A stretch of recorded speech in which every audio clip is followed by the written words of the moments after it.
আসসালামু আলাইকুম, সবাইকে আমার চ্যানেলে স্বাগতম। আপনারা সবাই কেমন আছেন? আমি আল্লাহর মতো অনেক ভালো আছি। আজকে আমি ফ্রেঞ্চ ফ্রাই করব আমার বাচ্চাদের জন্য। আর কিভাবে করতেছি সেটা আমি আপনাদের সবার সাথে শেয়ার করব। বাসায় যদি আলু থাকে তাহলে এই ফ্রেঞ্চ ফ্রাইটা সহজেই করে আপনার বাচ্চাদেরকে দিতে পারবেন, ওরা অনায়াসে খেয়ে ফেলবে, নাস্তাও হয়ে যাবে। আপনারা এই ফ্রেঞ্চ ফ্রাইটা ইচ্ছা করে বানিয়ে ওদের স্কুলের টিফিনও দিতে পারেন। আমি এই কাজটাই করি।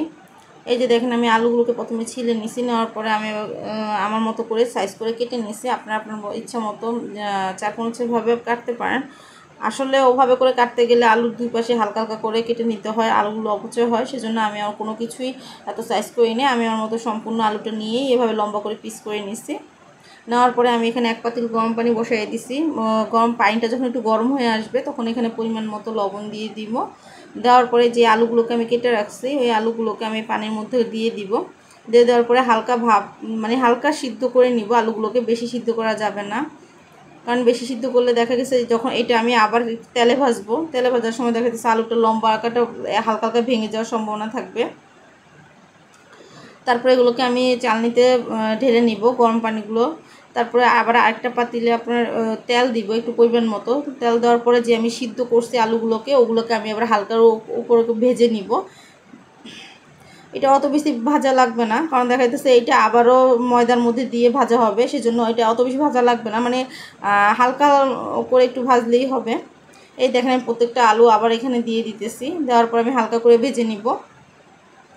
ভেজে নেওয়ার পরে আমি একটা বক্সে টিস্যু দিয়ে এখানে উঠে রাখবো, কারণ এই টিস্যুটা দিছি এই কারণে যেহেতু তেলটা বক্সের মধ্যে নিচে না লেগে যায়।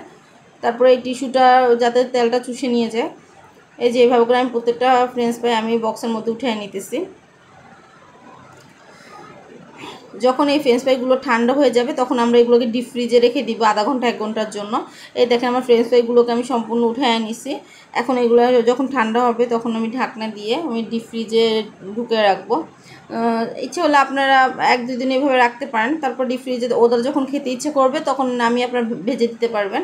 তাই আমি এই যে ডিপ ফ্রিজে ঢুকে নিতেছি, আমি যেহেতু এটা বিকালে ভাজবো ওদের জন্য।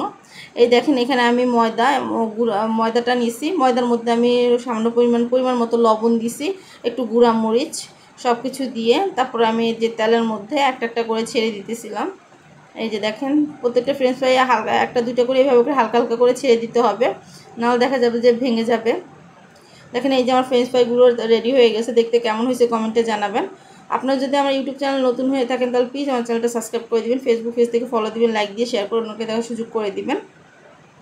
আর আমার ভিডিওটা যদি সামান্য পরিমাণ আপনাদের ভালো লেগে থাকে তাহলে প্লিজ কমেন্টে জানাবেন। আল্লাহ হাফেজ।